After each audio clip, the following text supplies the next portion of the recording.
You are listening to Fantha Tracks. Because of the following special program, Wonder Woman and the Incredible Hulk will not be presented this evening.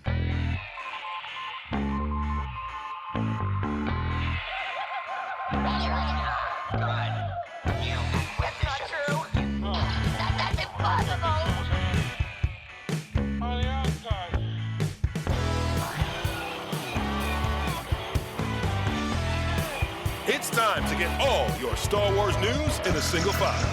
This is Making Tracks. Here are your hosts, Mark Newbold and Mark Mulcaster. That's not true.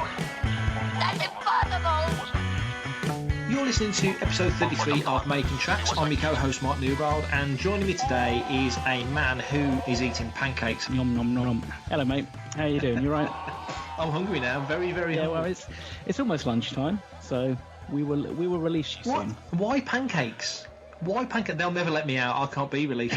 Why pancakes? Do you know what? I don't know why, but basically the girlfriend just cooks them on a regular basis. She has a really good vegan recipe for pancakes, which actually aren't too bad. But then, to be fair, I do kind of cover mine completely in Nutella, but, you know, other chocolate spreads are available. I love the proviso of whenever anybody mentions the word vegan, it's followed by, and it ain't that bad. Yeah, in fairness to her, bless her, she's kind of,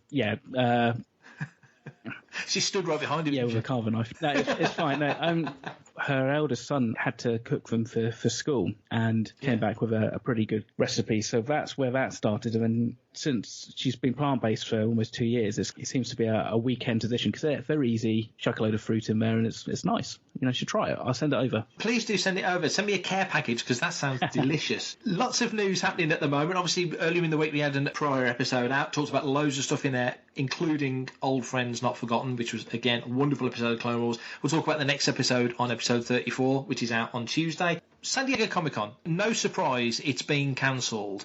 What are your thoughts on what we've heard so far in relation to the show not now happening this year at all, it being moved to 2021? What are your thoughts on that? Well, like you said, I don't think it was really much of a surprise to most people. Just disappointing, I think. Bearing in mind that actually it seems to be in a different kind of world over in the US compared to us. You know, we've got 3 weeks of lockdown. Over in the US, there seems to be a push to reopen the states as quick as possible. You know, whether or not that is a good thing or bad thing, who knows? I'm not a scientist. But, you know, reading what they've said on the San Diego Comic-Con website, they're offering people either the option to get a refund on their badges this year or they can defer them to next year, which I think's a good thing to do.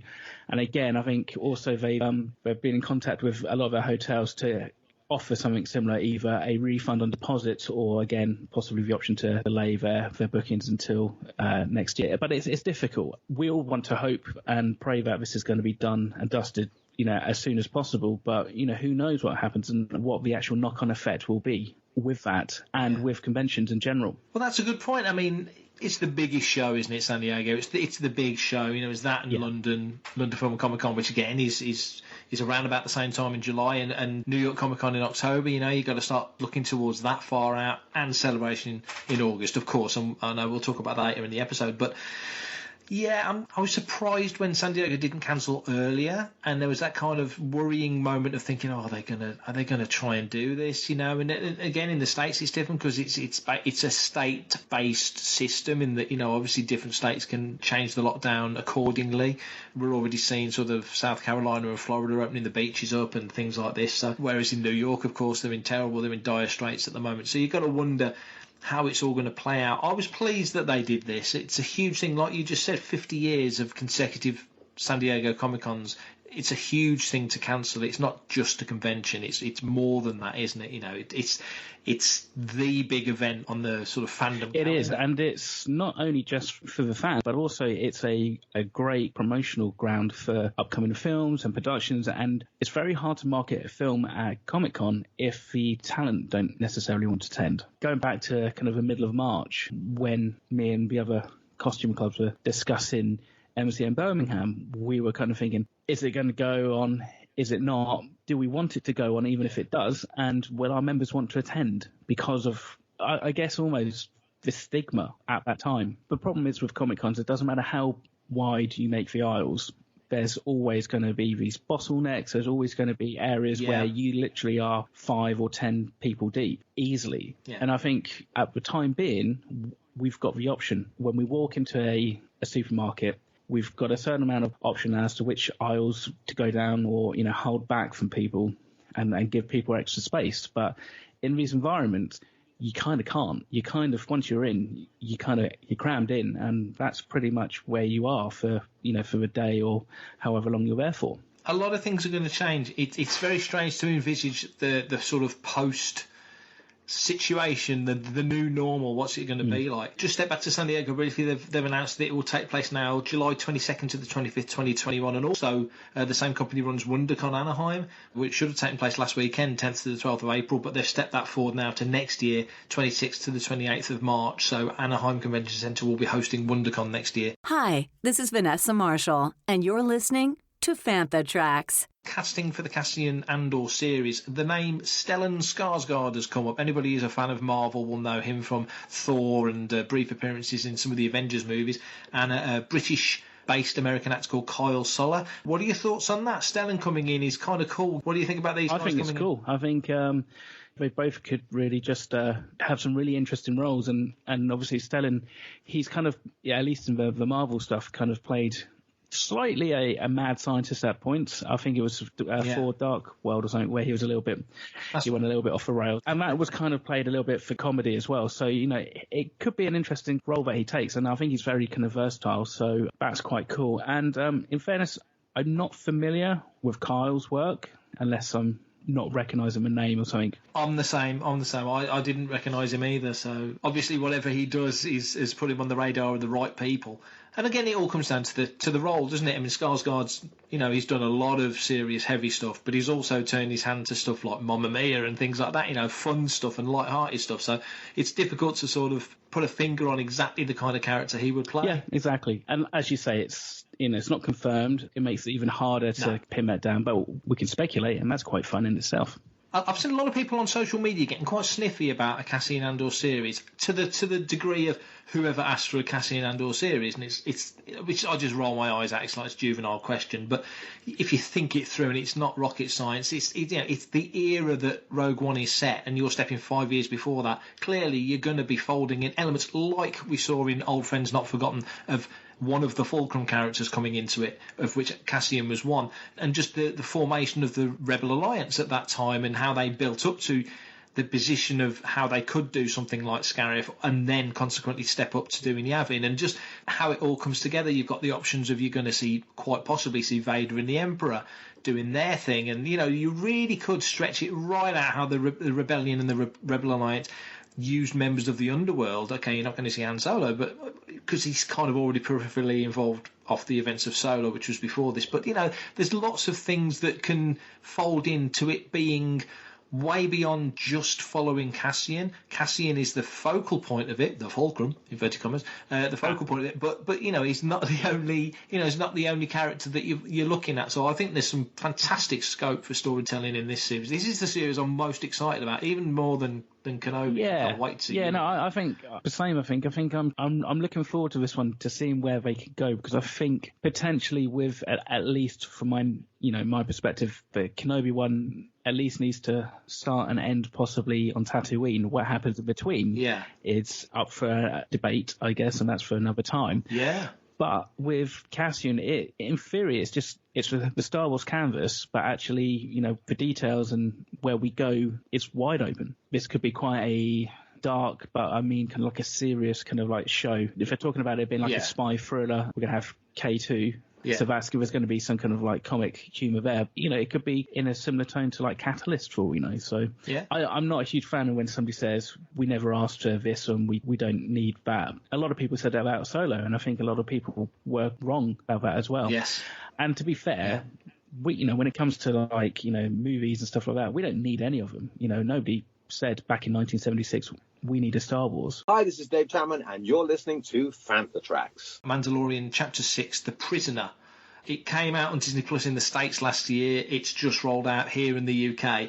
We've been talking about these, and it's really fun actually going back and looking at these episodes again not with a fresh eye, but now that we can talk about it openly and everybody's got access to it. What were your recollections and thoughts on this 6th episode of season 1 of Mando? I'm a prisoner, not a free man. You made my day. Sing a little bit of Iron Maiden. After Sanctuary the other week, it's perfect, isn't it? Yeah. I remember when it first was released, people were kind of saying, it doesn't really develop the story that line, but every episode it's pushing the Mandalorian on. It may not be developing his backstory or the character per se, but it's pushing the fact that he needs to do something with his child. That's what and I think he's realising that in some respects he's coming a little bit hamstrung to having the child around because that's his weak spot. So I thought it was a great ensemble episode, really. Some cool characters and that. And it was really nice to see Mark Boone Jr., who I haven't really seen in anything since I watched Sons of Anarchy. And he was kind of playing a similar kind of role, I thought. It did remind me very much of Bobby from Sons of Anarchy. And it was cool. It's great to see some Twi'lek in the episode. Just looking at the review I wrote on the site a few months back, very much 80s style West End Games vibe to it. It had that, you know how the old West End Games adventure journals and stuff like that, the scenarios would, you roll your dice, you're in a battle with a Gotal and a Twi'lek, and you know what I mean? It was that kind of, and a Mando or whatever. It had that feel to it.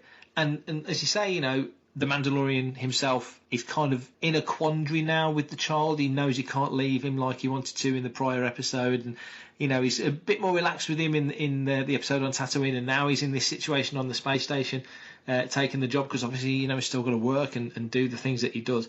I really enjoyed it, and it showed how lethal he is apart from anything else, without sort of making him ridiculously strong. It was like clever how he figured them out.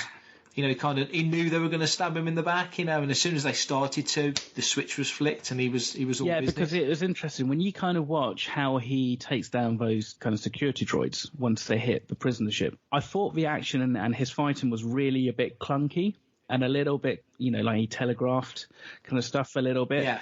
I kind of thought, well, actually, maybe that's so he's kind of holding back. He's not there to necessarily impress them. But he's obviously keeping stuff back, so then when they do turn, and it's clear that they were going to, I think he's got some tricks. And I think how he kind of dealt with each kind of character was really cool.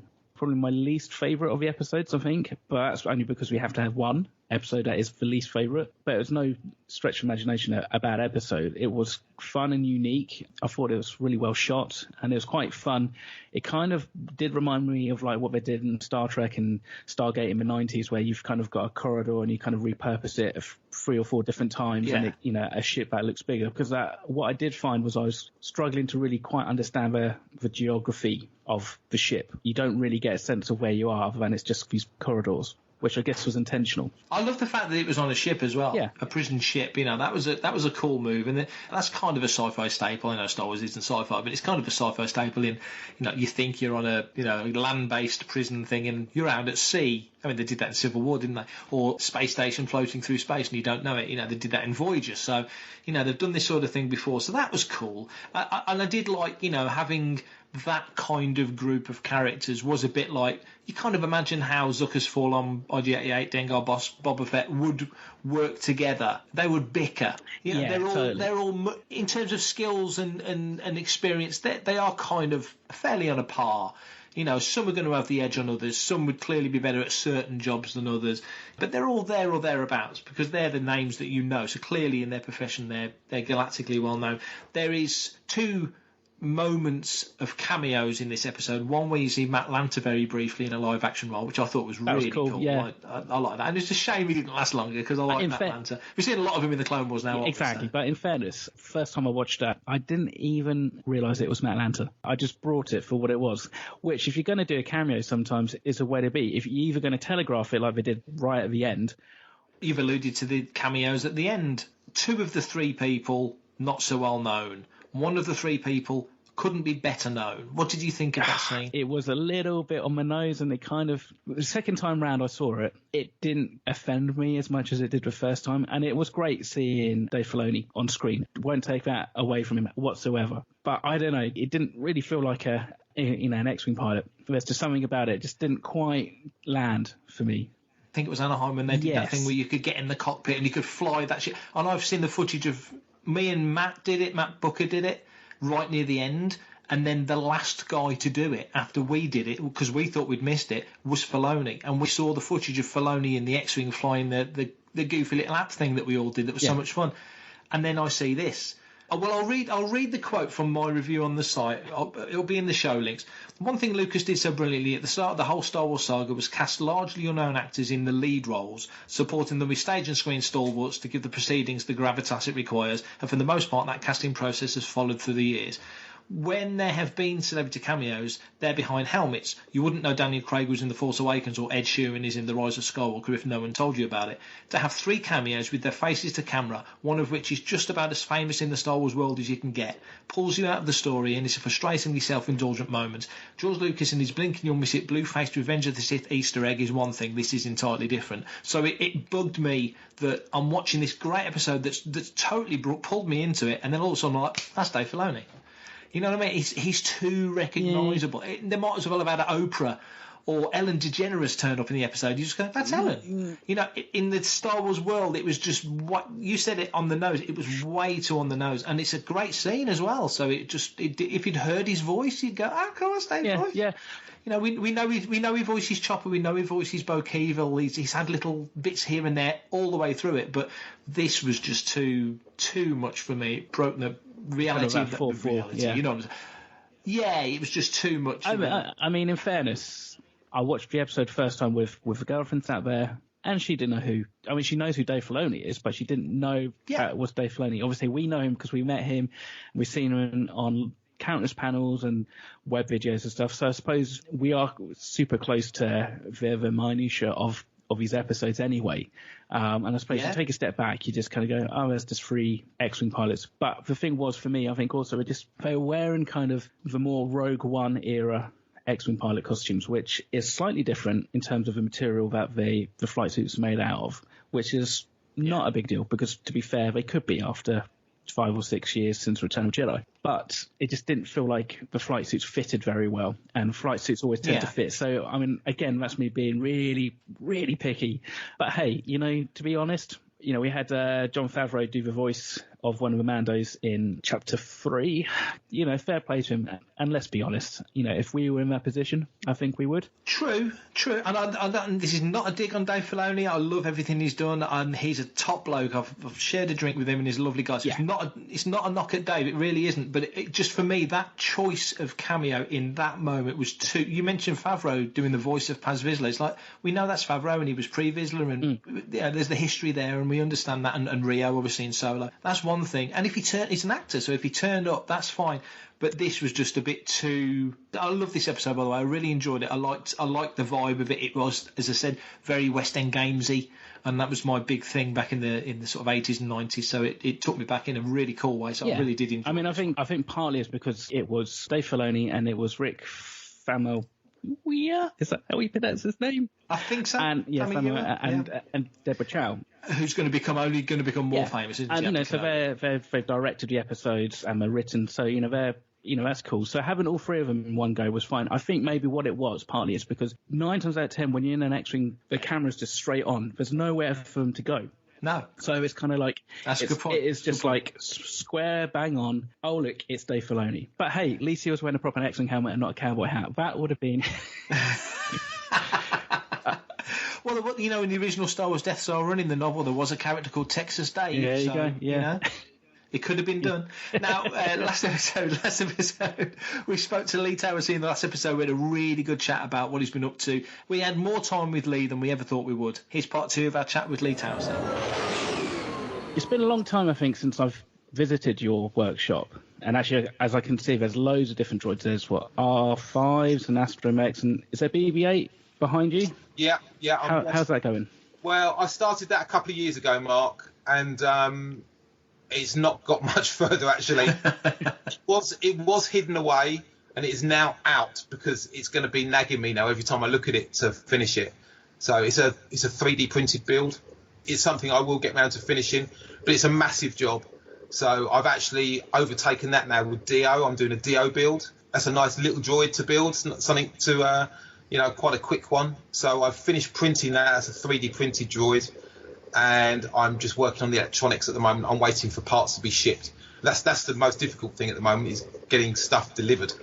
Thankfully, most companies are still functioning, but it's a little bit slower. It's all good. It'll get done in the end. You say that you're picking up projects that you'd worked on before and you're coming back to because you kind of flit around. What's the longest gap between starting a project and finishing it that you've done? That's my R2-D2. My second R2-D2, sorry, it's taken a long time. My first R2-D2 was my first ever build, which took me 2 years, between 2007 and 2009. But then I repainted that and then was without an R2. And I collected parts over a term of about 5 years for my second R2, which is just coming to an end now. And all I've got to do is, unfortunately, people won't be able to see this except for you guys, but this is the dome I'm finishing now. So I'm just putting a new dome on my new R2-D2, and I'm doing the electronics at the moment. But someone mentioned to me that this looks like a fire waiting to happen. Side, it's quite in-depth electronics going on. All the panels are going to open and lots of lighting systems and so on. That's my current thing that I'm spending a lot of time on at the moment. So me and you go back quite a way, because I think I met you in my first Star Wars troop where we did a Legoland. Would you have been able to have done the kind of complex electronics that you're doing now on this astromech on your first one, or is this because of skills you've learned through the film business? Combination, Mark. Yes, we do go back a long way. I remember that Legoland, and funny enough, did you do Star Wars the musical at the O2 as well? Did you do that, Mark? I did one of them, yeah. Okay, because that came up in my memories the other day, and the first ever one of them was 11 years ago, recently. Yeah, that's right, yeah. I think I commented on your post on that because I covered that for StarWars.com. That was my first StarWars.com piece.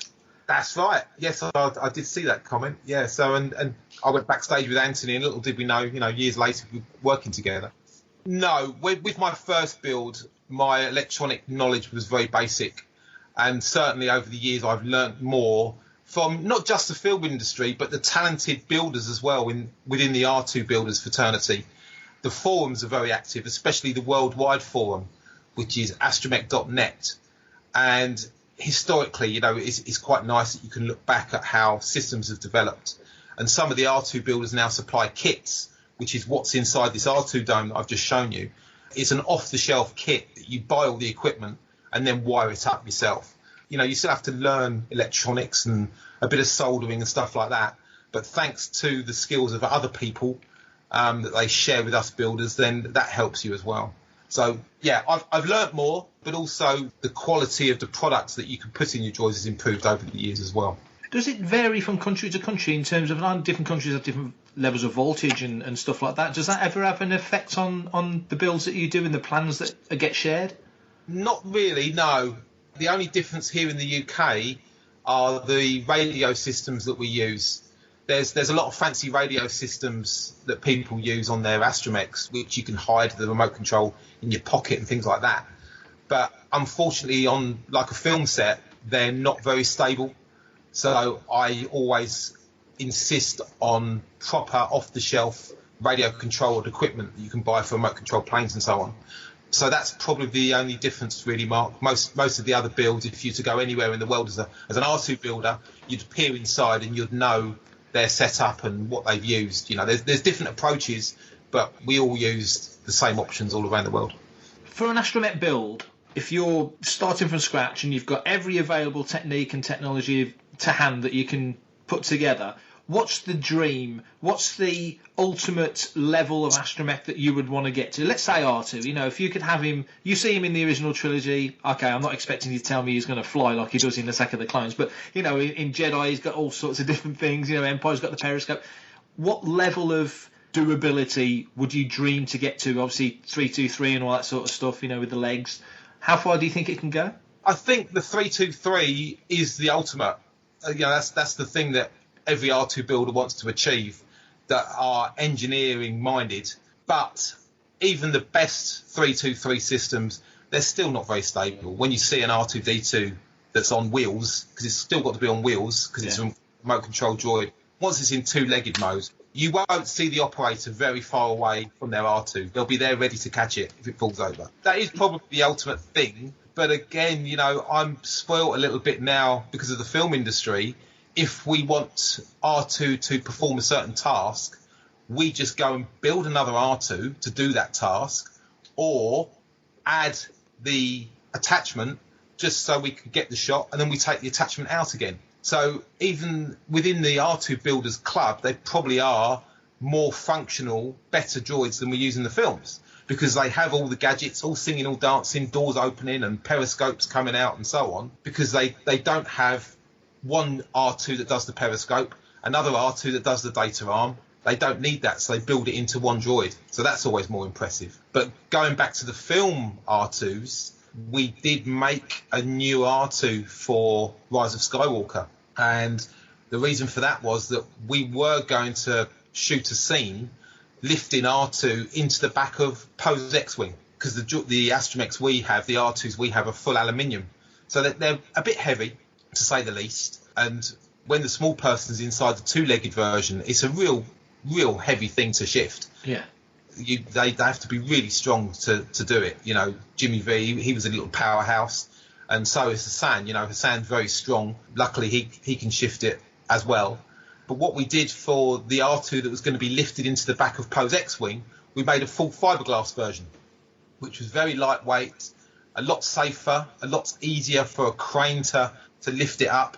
We had a meeting about it quite early on while we were looking at pre-production for Rise of Skywalker, and they had the scene already set up. They knew what they were going to do, and I turned to Neil Scanlon, my boss, and said, I've always wanted to be in a Star Wars film.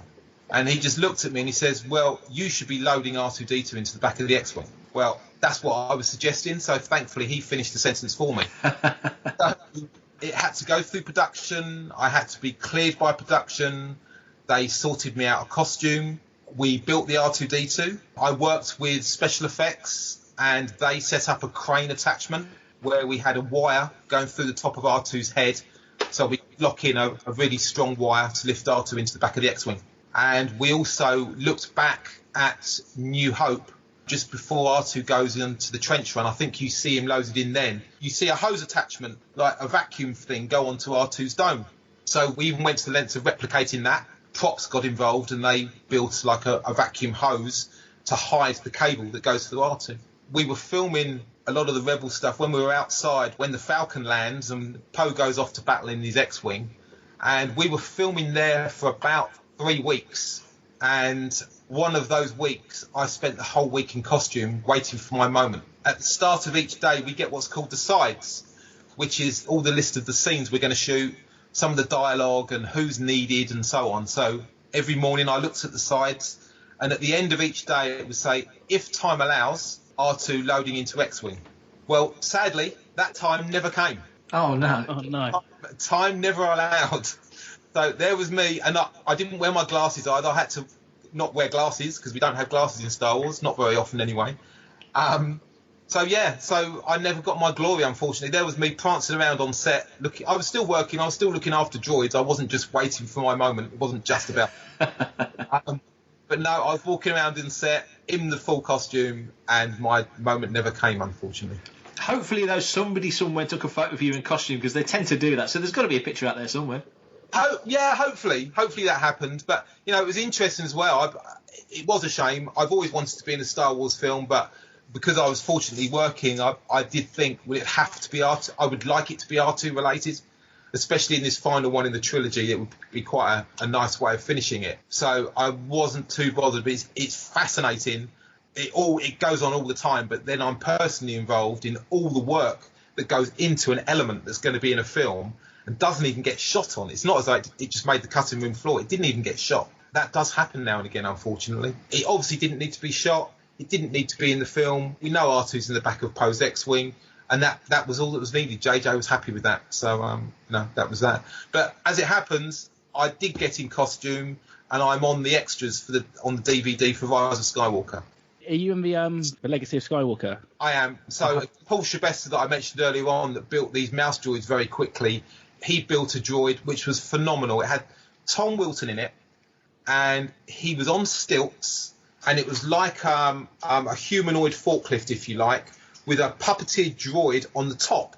And this thing was so heavy, this droid was, that it took two of us to lift it up on Tom Wilton. So it took two of us to carry it. We're loading it onto Tom Wilton's shoulders, and he's walking around on stilts. And then on his head, so worn as a hat to hide his head, is this puppeteered droid, which it's a replica of Artie Shah, Hassan, and Warwick. They were in this droid. I forgot the name now. This bug-eyed droid. So it was one of them sat on top of this forklift thing, and it looked as though he was driving it. And it was so heavy, Tom's visibility was pretty much zero. So Paul Shabest and myself were in costume, acting as spotters for him. So we were acting out a scene where we were handing out instructions to each other, and I just had a clipboard and I would just walk up to them and give some information. So again, I got to be in costume. We did shoot that, but again, you don't see it in the film, but you get to see it in behind the scenes, which is pretty cool. But you don't recognise me, Mark, probably because I didn't have my glasses on. That's true. But there is also there's a shot in the I think it's the Creatures film, which is one of the later ones, where there's you working on an R2 and I think the periscope comes up or something. Oh, that's right. So yeah. which is quite nice as well. Yeah, that was pretty cool. And that periscope wasn't you. I don't think we saw that periscope working in the film. But what the plan there was, and we did shoot it, was that when Finn uploads the information to R2 when we're on the Falcon, you see him push a button and the arm opens and he plugs in and he uploads some information. R2's periscope then popped up, his scanner, and he's then scanning as though he's got this information. The scanner pops up and off he goes, and he's looking for something or someone, we don't know what at the time.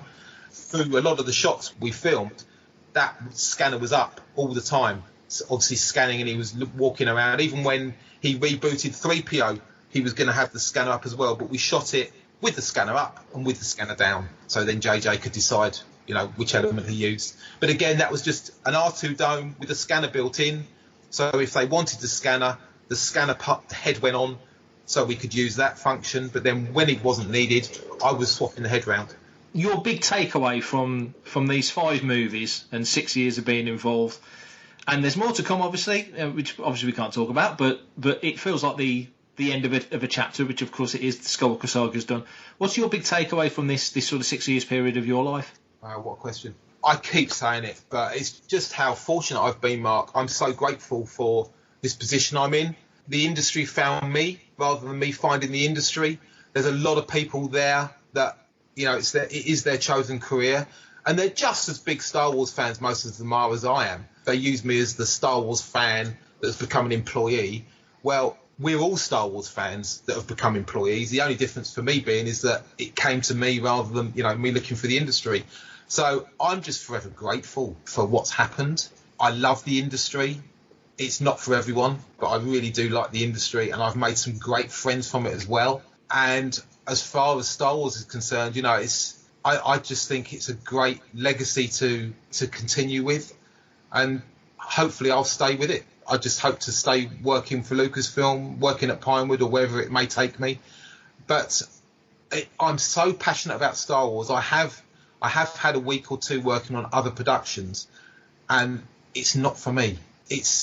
I hate to sound too flippant, but it is just another job. But when it comes to Star Wars, it's just this, I don't know, it's just got this something magic about it that everybody feels. Again, it's not just me.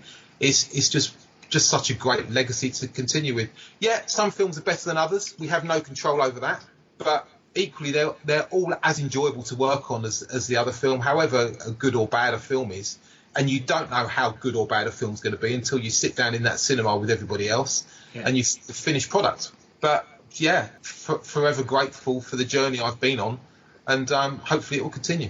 Well, I don't know when we're going to get to see you again, because obviously the whole world's on lockdown, but hopefully we'll get some conventions before the end of 2020. Yeah, that'd be nice, wouldn't it? Stay well, keep busy. I think that's the main thing for people, for their mental well-being as well. Yeah, definitely. See you on the other side. Cheers, Lee. Take care. Take care. Great listening to Lee, and actually it's fun having just talked about cameos to see how close he was to really getting on The Rise of Skywalker.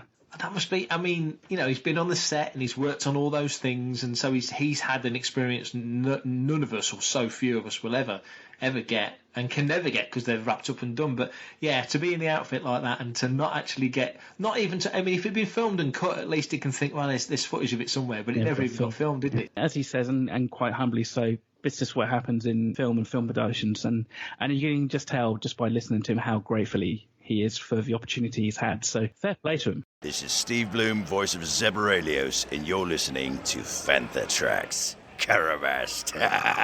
May the force be with you. Carrying on from last week, we've had some more listener questions sent in, which is great. We've had one from Neil Livesey, and he basically asks, will The Mandalorian Season 2 premiere date be affected?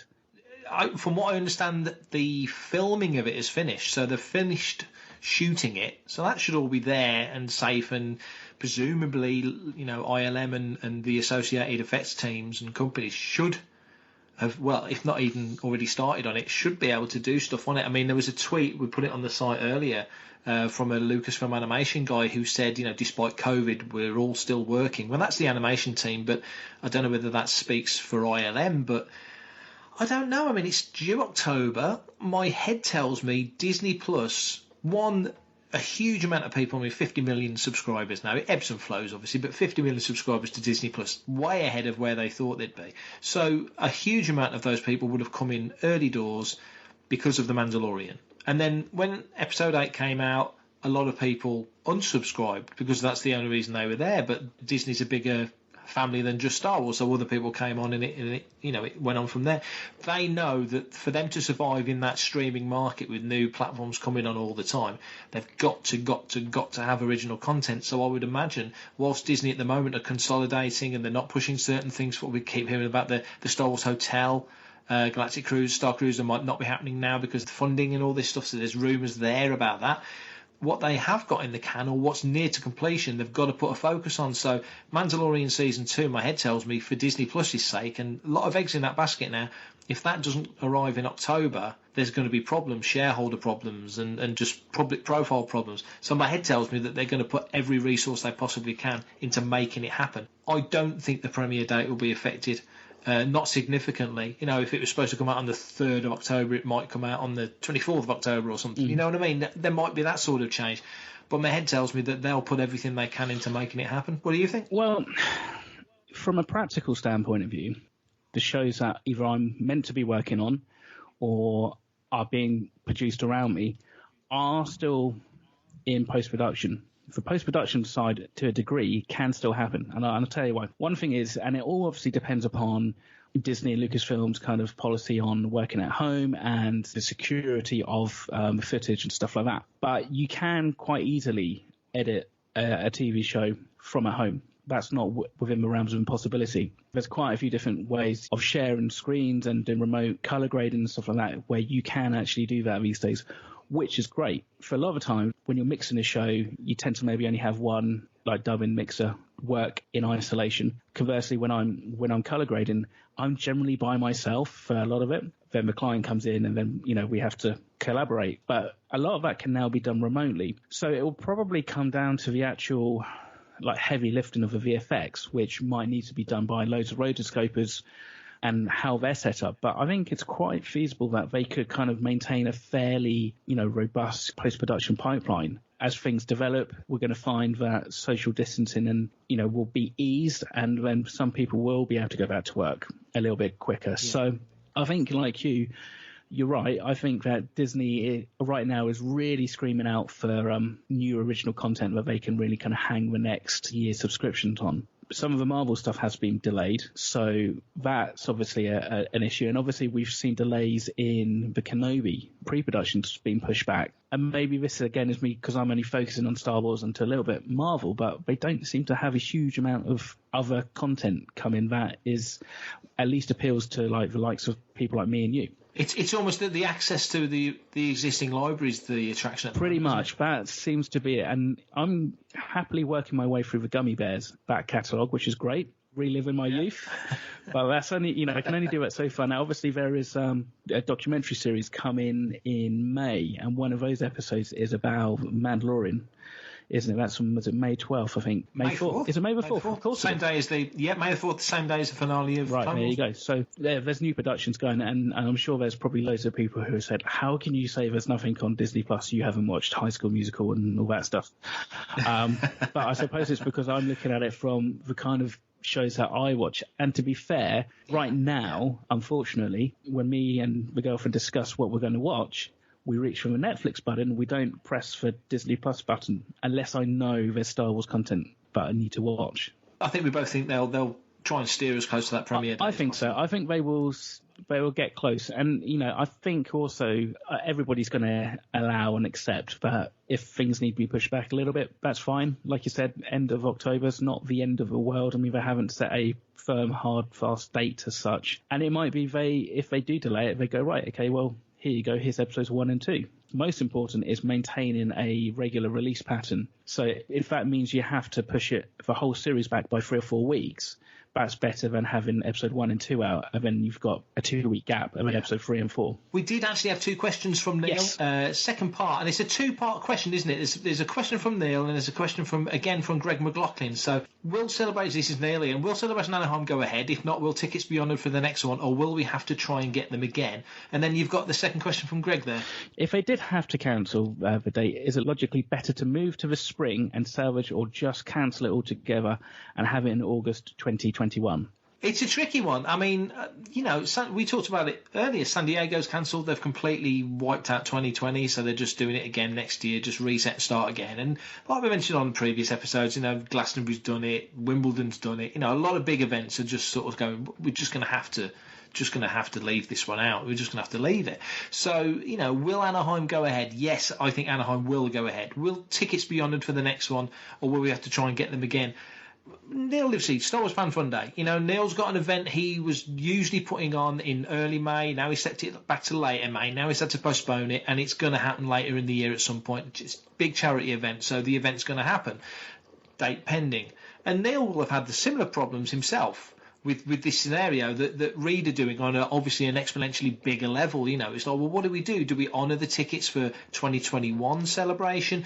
Do we give people the option to, through the is it Light, is it the ticket system they've got when you can sort of put tickets back in? Will they give people the chance to do that, or can you get a refund because the event's cancelled? I bought tickets for 2020, I didn't buy tickets for 2021. So you've got a scenario there.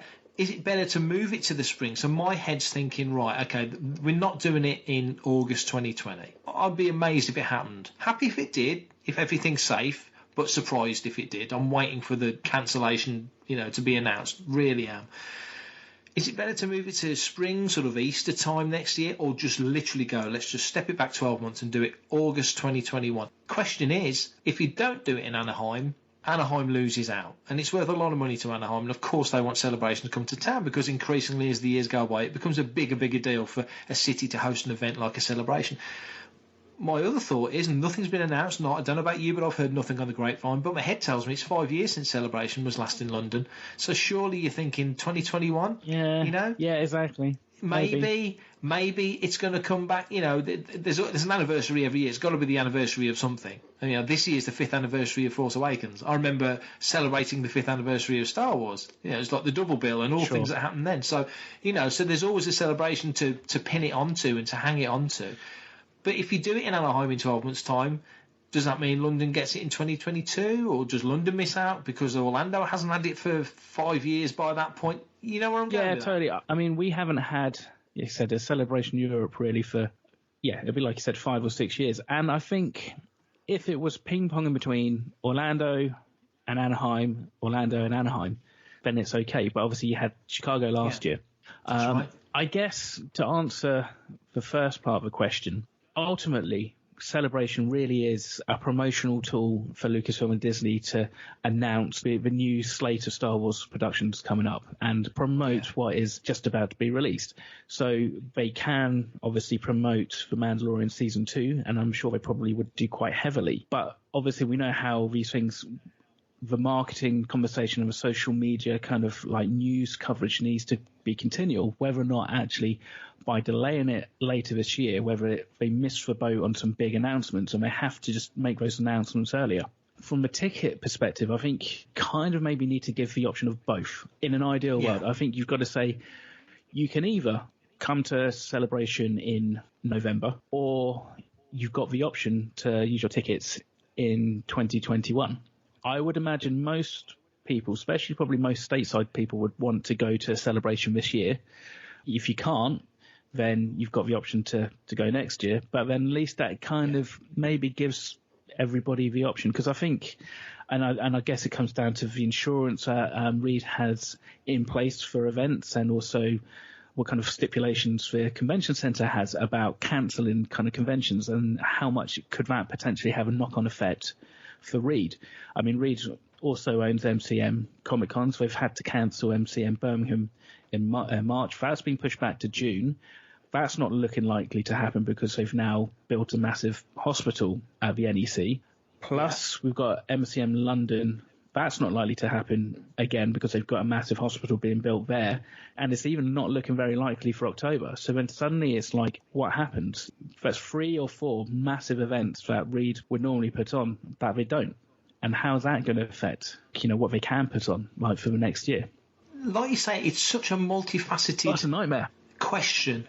It is a nightmare, and I'm just thinking off the top of my head, you may have bought tickets for Anaheim and you live within an hour's drive of Anaheim, but then they might move it from Anaheim next week. We don't know. They might move from Anaheim to Chicago again, or New York, or New York's not had a celebration, have they? Well, that's it. And also, I can remember being at MCM London when Mary Franklin came to visit, and I would say it was a good 18 months or so before they even announced the next celebration being in London.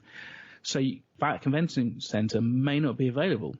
So they either have to move it, which again could be logistical problems, because obviously every time you go to a convention centre, you kind of, if you're going back to the same venue, that helps to iron out different issues that you've had maybe last time. So if they're going back to the same convention centre, then you're right. But if that convention centre's booked up with, I don't know, Troll Con or something like that, that's an issue. Yeah. And also, all those exclusives for this year, which are 40th anniversary, Empire Strikes Back, year specific, what happens with those? That's a really Where good do those people sell those items? And I'm not necessarily talking about the likes of Funko and Hasbro, because they can quite easily sell those online. But, the smaller traders, like all the tiki stuff, or t-shirt companies, yeah, or exactly, whatever, all that kind of stuff there, where they make maybe 500 or 600 per day, and that's it, and they know they can shift that at Celebration, but it might take them a year to get those kind of sales if it's just done online.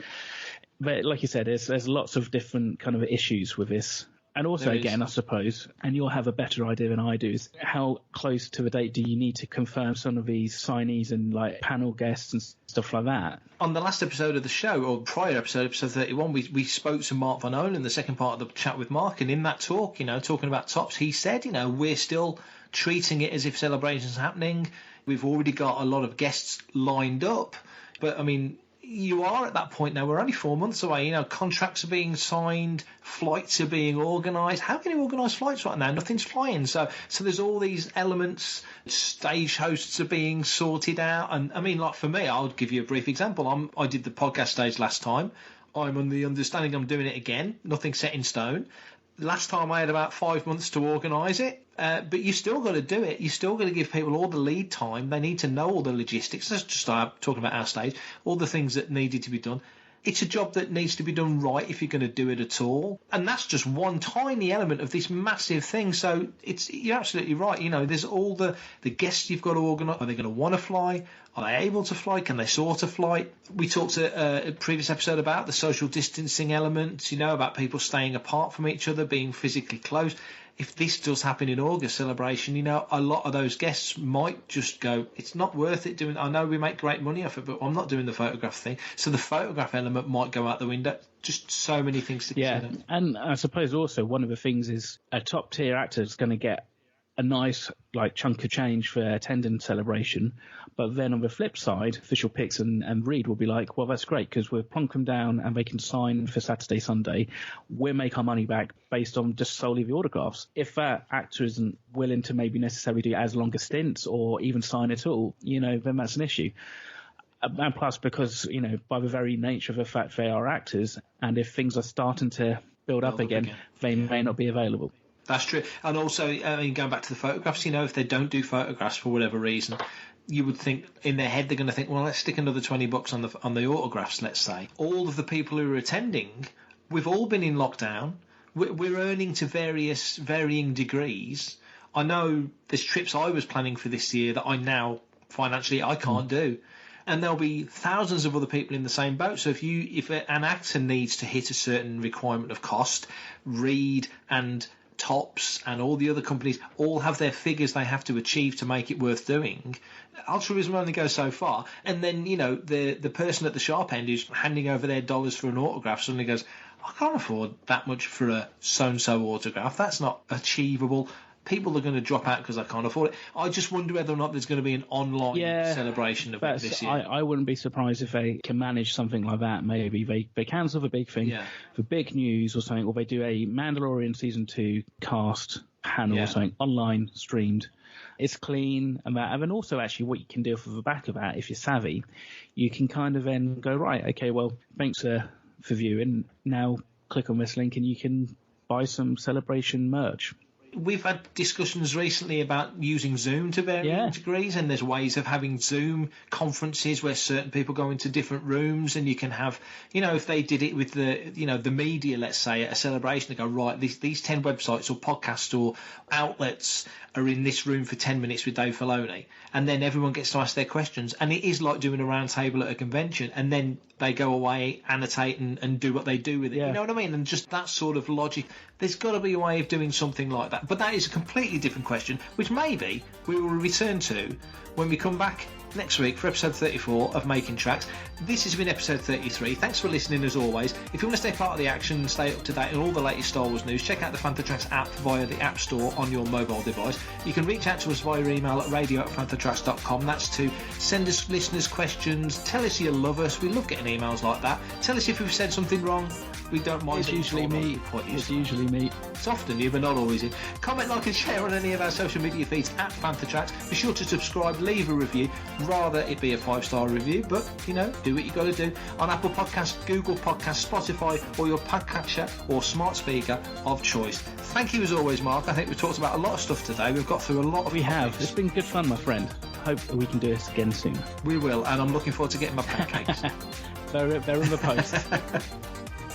Coming up next on Fantha Tracks Radio, it's the Fantha from Down Under.